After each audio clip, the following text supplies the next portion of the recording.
बाकायदा पुलिस की कस्टडी में जाकर वहाँ जाके इंसानों को मारता है और पुलिस उसको शह देती है। जो काम हम लोग करना चाह रहे हैं, मैं समझता हूँ हर तंजीम को करना चाहिए। इन पे मुकदमे दायर करें, जितने मुकदमे हो सकें। 24 में इनकी सरकार चली जाएगी तो आप दूरबीन लगा के ढूंढिएगा, इसमें एक भी नहीं मिलेगा आपको। जो नामजद लोग हैं वो 2008 से यही काम कर रहे हैं। मुसलमानों को कई बार इसका एहसास होता है, लेकिन वो तो सिर्फ अब मातम करना जानता है। जब ये सोच किसी कौम की हो जाए तो आप सड़कों पे कत्ल होंगे ही।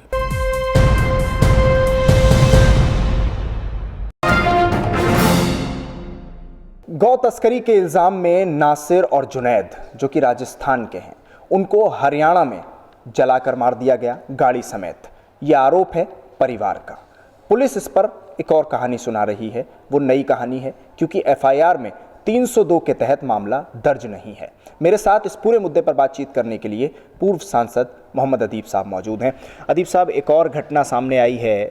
2 लड़के हैं, मुस्लिम लड़के हैं, नासिर और जुनैद, जिनकी हत्या हुई है। परिवार कहता है बजरंग दल इसमें शामिल है कि इन दोनों लड़कों को जलाकर मार दिया गया है। परिवार में इस वक्त गम का माहौल है, रोते बिलखते लोग नज़र आ रहे हैं। इस पूरी घटना पर क्या है आपकी प्रतिक्रिया?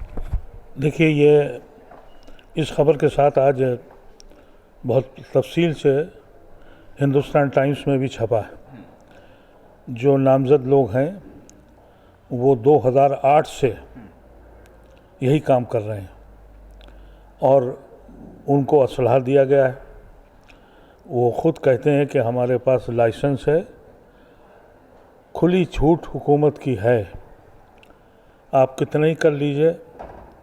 ये सरकारें जो इस वक्त की हैं, चाहे वो हरियाणा की सरकार हो या सेंटर की सरकार हो, बग़ैर इनकी शह के आप कोई फ़ैसला नहीं, कुछ भी इंसाफ मिलने वाला नहीं है। अफसोस ये है कि इस मुल्क के जो भी दानिश्वर हैं और ख़ास तौर से अदालतों का जो रवैया है, उनको सोमो मोटो लेना चाहिए था, खुद से संज्ञान लेना चाहिए था कि ये कब तक सितम होगा। एक आदमी जिसका नाम इसमें लिया गया है वो 2008 से बाकायदा पुलिस की कस्टडी में जाकर वहाँ जाके इंसानों को मारता है और पुलिस उसको शह देती है। आज भी पूरा हिंदुस्तान टाइम्स में 5 कॉलम की एक रिपोर्ट है जिसमें उसकी सब तफसीलात हैं। लेकिन हुकूमत हिंद हो या हुकूमत हरियाणा हो, उनको ये इस तरह के एक्शन रोकने की इसलिए वजह नहीं है क्योंकि ये सब उनकी शह पे हो रहा है। अफसोसनाक है, अभी कितने और सितम झेलने पड़ेंगे। लेकिन मुश्किल यह है कि मुसलमानों को कई बार इसका एहसास होता है, लेकिन वो तो सिर्फ अब मातम करना जानता है और अगड़ा पिछड़ा मसलक इसमें उलझा हुआ रहता है।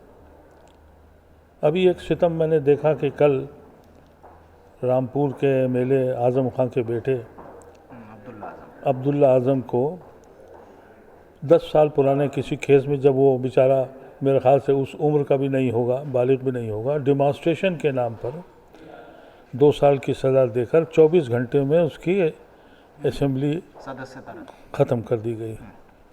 और मैंने न्यूज़ 24 के रिपोर्टर की रिपोर्ट देखी रामपुर की, बेहिस कौम, उसको फ़िक्र भी नहीं है। तो आप क्या करेंगे? इतनी बड़ी नाइंसाफ़ी हो जाए कि आप 24 घंटे के अंदर किसी की सज़ा ख़त्म कर दें इर्रेलेवेंट इशू पर, धरने पर। यानी धरना प्रदर्शन करना भी आपको अपनी छोड़ना होगा। यहाँ मर्डर हो रहे हैं, यहाँ पर कई केसेस ऐसे हैं जिनके मुकदमे चल रहे हैं, बाकी हैं, लेकिन वो इसलिए कर रहे हैं कि मैंने कल ही देखा कि रामपुर की आवाम जो थी वो मस्त है, बाज़ारों में घूम रही है, बाकायदा रिपोर्ट कर रही है। वो कह रही है कि साहब वो हमें मालूम नहीं है किया है, तो भाई अब तो होगा, अब इनका सरकार है तो ये करेंगे। तो जब ये सोच किसी कौम की हो जाए तो आप सड़कों पे कत्ल होंगे ही और इसका अंजाम बहुत बुरा होगा। 24 तक अभी और कितना झेलना है, इसके लिए मुसलमान को तैयार रहना चाहिए। लेकिन कार्रवाई पर एक बड़ा सवाल उठता है अदीब भाई, क्योंकि प्रशासन हो, पुलिस हो, जब इस पूरे मामले में कार्रवाई की बात आती है तो 302 के तहत लोग कह रहे हैं कि इसमें मामला बनना चाहिए था, लेकिन उसमें 302 नहीं है एफआईआर में, और बाकायदा तौर पर जबकि लोगों को नामजद भी किया गया है, फिर भी 302 की धारा क्यों नहीं लगाई जाती? मैं समझता हूँ मेरी जमातों को करना चाहिए था, लेकिन ये इशू ऐसा है जिसको मैं कम से कम कोशिश करूँगा कि जो प्लेटफॉर्म मैंने क्रिएट किया है उसके तहत मैं इसको इशू उठाऊँगा। IMCR जो हम लोगों ने बनाई थी वो इसी बुनियाद पे बनाई थी, और इंशाल्लाह इस पे कार्रवाई करेंगे, लीगल कार्रवाई तो हम करेंगे। तो क्या प्रशासन ढील देता है? प्रशासन कुछ भी करे, हमको लीगल लड़ाई लड़नी पड़ेगी, और उसके लिए हमने एक प्लेटफॉर्म तैयार किया, हम उसके लिए लड़ेंगे इंशाल्लाह। ख़ास तौर से एक चीज़ देखी जाती है, गाय के नाम पर, गौ तस्करी के नाम पर कहीं कहा जाता है कि गाय को मार डाला, ये सारी चीज़ें जो सामने आती हैं उनको स्पेशली फोकस दिया जाता है, और कुछ एक टीम पूरी ऐसी तैयार होती हैं जो बाकायदा गौरक्षक के नाम से आगे बढ़ती हैं और इस तरह से लोगों के साथ मारपीट करती हैं। क्या इन लोगों पर रोक लगाने के लिए आपकी तरफ से और आपकी जो तंजीम है उसकी तरफ से कोई एक्शन होने वाला है? कोई एक्शन प्लान आपने तैयार किया है? हमने तंजीम तो इसीलिए बनाई है, एक प्लेटफॉर्म इसीलिए खड़ा किया है कि हम इसकी लड़ाई लड़ें, और 24 तक हमें लड़ना पड़ेगा। और जब ये 24 में इनकी सरकार चली जाएगी तो आप दूरबीन लगा के ढूंढिएगा, इसमें एक भी नहीं मिलेगा आपको, दूरबीन लगा के ढूंढना पड़ेगा। ये तो इसलिए घूम रहे हैं कि क्योंकि सैया कोतवाल हो गए हैं, इसलिए कर रहे हैं। और जहाँ तक कि जो काम हम लोग करना चाह रहे हैं, मैं समझता हूँ हर तंजीम को करना चाहिए। इन पे मुकदमे दायर करें, जितने मुकदमे हो सकें, देखें कहाँ तक झूठ बोलेंगे और कहाँ तक अदालतें नाइंसाफ़ी करेंगी। एक बार तो हक मिलेगा ही। अच्छा, एक चीज़ ये सवाल करना चाहेंगे कि क्योंकि 2 राज्यों का ये पूरा मामला है, हरियाणा में हत्या हुई है, रहने वाले राजस्थान के हैं, और राजस्थान पुलिस का जो रवैया इस पूरे मामले में है वो बड़ा ही ये कहा जा सकता है कि ढीला देखने को मिला है। क्या आपकी जो ऑर्गेनाइजेशन है, संगठन है, इस पूरे मामले पर राजस्थान सरकार से किसी तरह की कोई बातचीत करेगी? किस तरह का दबाव? देखिए, ये सारे केसेस आज पता लगे हैं तफसील, इससे पहले तो तफसील नहीं आ रही थी। जब मैंने आज अखबार में पढ़ा तो तफसील पता लगी, और इंशाल्लाह इस पे पूरी तफसील से बात होगी, इसलिए कि हमारी ऑर्गेनाइजेशन में हर पार्टी के मेंबर हैं, कांग्रेस पार्टी के भी हैं और मुख्तलिफ जमातों के भी हैं।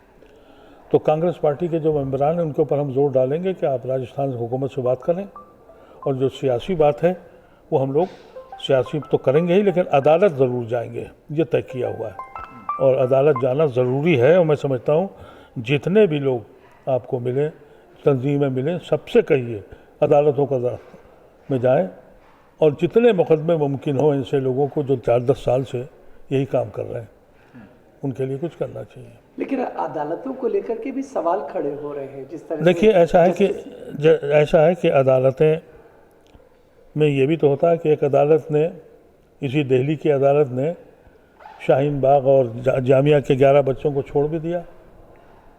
तो अदालत कहीं ना कहीं कुछ इंसाफ मिल ही जाएगा। कुछ लोग ऐसे हैं जो अदालत में वो अपने को नुमाइंदगी नहीं करते हैं, वो इंसाफ नहीं करते हैं, लेकिन एक तबका अभी बाकी है जो कानून की बरतरी चाहता है, कानून पे लाता है। वो तो अदालतों में जाना चाहिए, इतने मुकदमे दायर करें कि ये इनकी सोच आ जाए कि ये करना क्या है। शुक्रिया अदीब भाई पूरे मुद्दे पर बातचीत करने के लिए। पूर्व सांसद मोहम्मद अदीब हमारे साथ इस वक्त मौजूद थे। उन्होंने साफ तौर पर कहा कि अदालतों का रास्ता है, कानूनी चाराजोई के साथ आगे बढ़ने की ज़रूरत है, और इस तरह के सभी लोगों को सज़ा कानून के रास्ते से ज़रूर मिलेगी। दिल्ली से कैमरा पर्सन फैयाज हुसैन के साथ न्यूज़ MX के लिए साहिल नकवी।